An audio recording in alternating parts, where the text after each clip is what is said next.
could you do this? Enough! Stop this nonsense right now! You might think I am a husband snatcher. You might think I am evil. But before you judge me, before you call me a husband snatcher or a disgrace, stop! You need to hear how this fire started. Have you ever loved someone so much that you were willing to betray your own blood? Have you ever felt like a ghost in your own home while your sister was treated like a queen? My sister didn't just find me in his arms. She slapped me so hard I fell to the floor. And as I looked up from the ground, I didn't see my sister. I saw a monster. But that wasn't the worst part. The worst part was when my father walked in, pointed his finger at me, and yelled, "You are a disgrace to this family. You're no longer my daughter. You might think I am a husband snatcher. You might think I am evil. But before you judge me, before you call me a husband snatcher or a disgrace, you need to hear how this fire started. Because I didn't just wake up one day and decide to break my sister's heart. It started with a pair of car keys and a dream that was crushed into the dirt. We lived in a big house. A beautiful house. My father was a man of great power. People bowed when they saw him. In our village and in the city, his words were golden. But inside those four walls, he wasn't a father. He was a judge. And his favorite person in the world was Nadine. My father will call her Nadine. Look at these reports. You are the only one I trust with the company. You are a true daughter of this house. Nadine would smile, her head bowed. She was perfect Nadine. She wore the long skirts. She spoke in a soft voice. She worked 12 hours a day at the office. She was the trophy my father displayed to the world. Then, there was me. Amara. I wanted to walk the runway. I wanted to wear the bright colors of Paris and Milan. I wanted to be a model. To my father, that wasn't a career. It was a sin. Papa, please. I have the big audition today. The agency from the city is coming. If I win this, I can travel. I can make my own way. The response cut through me like a razor. A model? You want to stand in front of strangers in small clothes and call it work? You are a disgrace, Amara. You are stubborn. Why can't you be like your sister? Nadine is already at the office. She is building a future. You are building a fantasy. I reached for my car keys on the table. But my father's hand was faster. He snatched them up and put them in his pocket.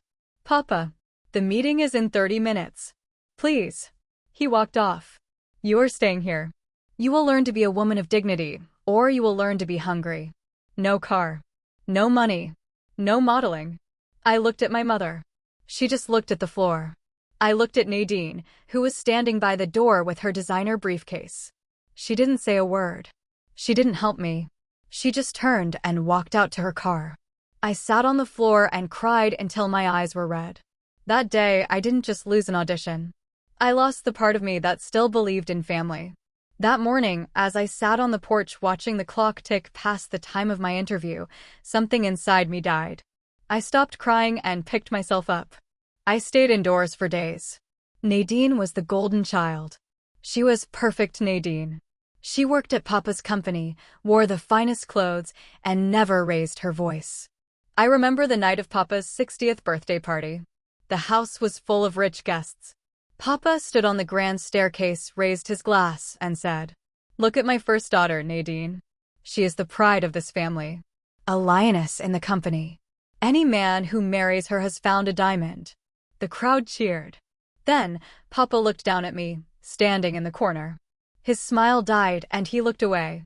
Everyone laughed. Even Nadine. She adjusted her expensive jewelry and smiled. That was the first spike in my heart. I realized then, in this house I was not a person. I was a stain. I wished for the ground to open up and hide me. My mom didn't care. No one cared about how I felt. The good Amara was gone. I realized that if they wouldn't give me a seat at the table, I would have to build my own house. I stopped begging. I stopped crying. If my father wouldn't recognize me as part of the family or give me money for clothes or travel because of the career path I had chosen, I would find someone who would help me. I needed a way out of that house. I needed to prove to my father that I could be rich without his company. I told myself it was business. I will just use them to get what I need, I whispered to my reflection. Then I started living two lives. During the day, I was the useless daughter. At night, I was a girl who knew how to survive. I met rich men. I learned how to smile for money. But it was dangerous. One night, a man tried to force me into his hotel room. I had to fight him off and run through the streets crying. I realized the world outside was just as cruel as my father's house. Then, one rainy Tuesday at a quiet cafe, I met him. He wasn't like the other men. He didn't brag about his cars. He didn't try to touch my hand immediately. He looked tired, like his soul was carrying a heavy bag of stones. Then he said, his voice very soft, "You've been staring at that coffee for 10 minutes. Is it that bad, or are you just somewhere else?" I laughed nervously. "I'm just thinking about how much I hate being told what to do." He responded, "Funny. I've spent my whole life doing exactly what people expect of me. It's a very lonely way to live." His name was Ethan. He was a businessman, yes. He was wealthy, but when he looked at me, he didn't see a rebellious girl. He saw a human being. For the first time in my life, I didn't have to pretend. I told him about the modeling. I told him about the car keys. And, surprisingly, someone didn't laugh. He listened. He looked at me. "Amara, you have a fire in you. Don't let them blow it out." Weeks passed. Ethan and I became something. It wasn't just money. I didn't even care about his money anymore. I wanted his time. I wanted the way he made me feel like I was the only person in the room. But Ethan had a secret. He told me one morning, "Amara, I have to be honest. There is a woman. My family, they chose her for me. We have been together for 2 years. But she is never there. Her work is her passion. Her father's approval is her God. When I am with her, I feel like a piece of furniture." "Then why stay?" I asked. His response was flat. "Because it's what's expected. But when I'm with you, I feel alive." I should have asked her name. I should have walked away. But I was greedy. I had been starved of love for 20 years, and Ethan was a feast. I told myself, whoever she is, she doesn't deserve him if she doesn't make him happy. While I was falling in love with Ethan in the shadows, my sister Nadine was losing her mind at the office.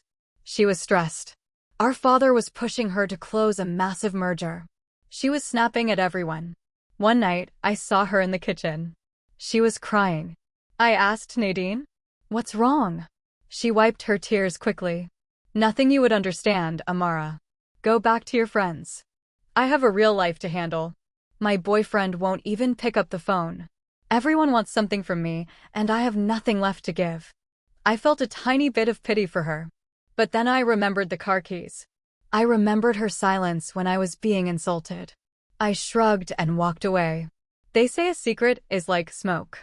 No matter how hard you try to hide it, it will eventually find a way out of the chimney. That Friday, I went to see Ethan. He didn't live in a small apartment. He lived in a massive mansion on the edge of the city, with gold-tipped gates and guards who bowed when you passed. I was wearing a new outfit I had sewn myself. I felt like a queen entering her palace. I thought I was winning. But the universe was preparing a trap. I was in the kitchen, helping the cook prepare pepper soup, when I heard a car screech to a stop outside. I thought it was Ethan's business partners. But then, I heard a voice that made my blood turn to ice. A voice I had heard every morning of my life. Nadine entered, her voice trembling. "Ethan? Why are you not picking up my calls?" "Ethan, answer me. Who is more important than your future wife? My father is asking about the wedding dates, and you are acting like a stranger." I froze.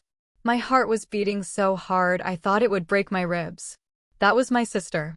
That was Nadine. I stayed in the kitchen, praying she wouldn't come in. But then, Ethan spoke. "Nadine, we need to talk. I can't do this anymore. I am tired of being your second priority after your father's company." Nadine shouted for the first time, "Is that what this is about? I am working for our future. Who is more important than me? Tell me." Nadine marched into the kitchen to grab a glass of water. She stopped. The glass fell from her hand and shattered on the floor. She screamed, "Amara, what are you doing here? Why are you in his kitchen? Why are you in my fiancé's house?" The silence that followed was louder than the scream. Ethan looked at me. Then he looked at Nadine. His face went pale. Shock written all over him. His voice shaking. "Sister? You are the sister she always talked about. The ride back to our father's compound was the longest hour of my life. Nadine drove like the devil was chasing her. When we reached the tall gates of our family mansion, she didn't wait for the engine to stop. She ran into the main parlor, calling out loud, "Papa, Mama, come and see the snake you have been feeding in this house." My father came down the stairs, his walking stick clicking loudly on the marble floor. My mother followed, clutching her chest. When they heard that I was the other woman in Ethan's life, the house became a furnace. Father's voice was booming like thunder. "Amara, you are a curse to this family name.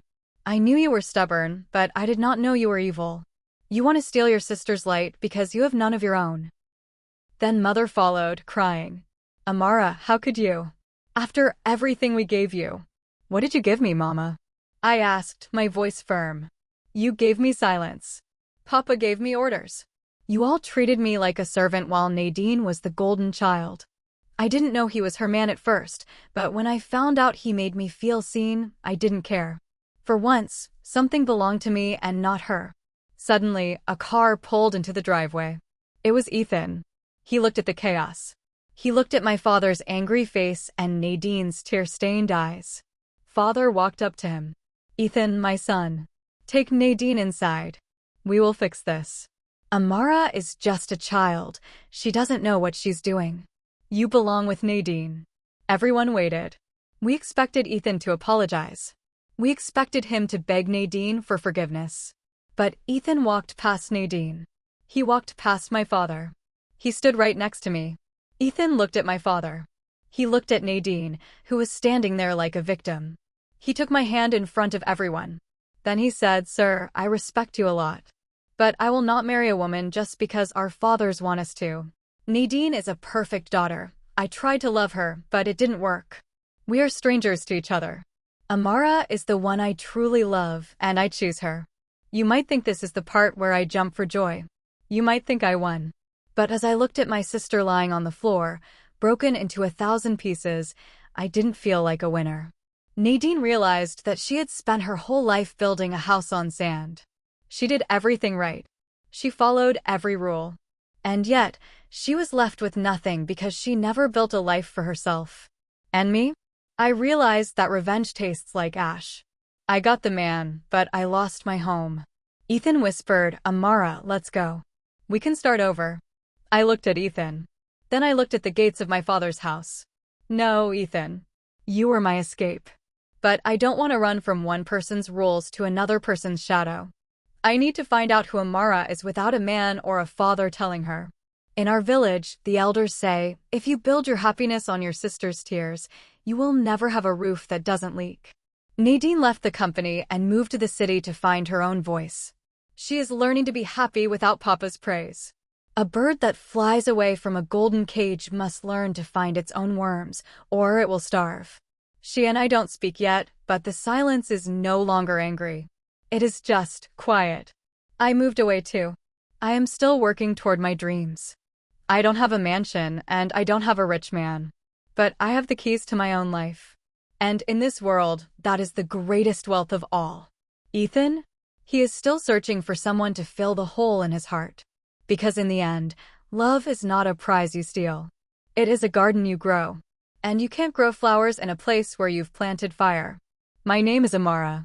And I learned that the only love worth fighting for is the love you have for yourself. If this story touched you, or made you think about your own life in a different way, make sure you subscribe for more.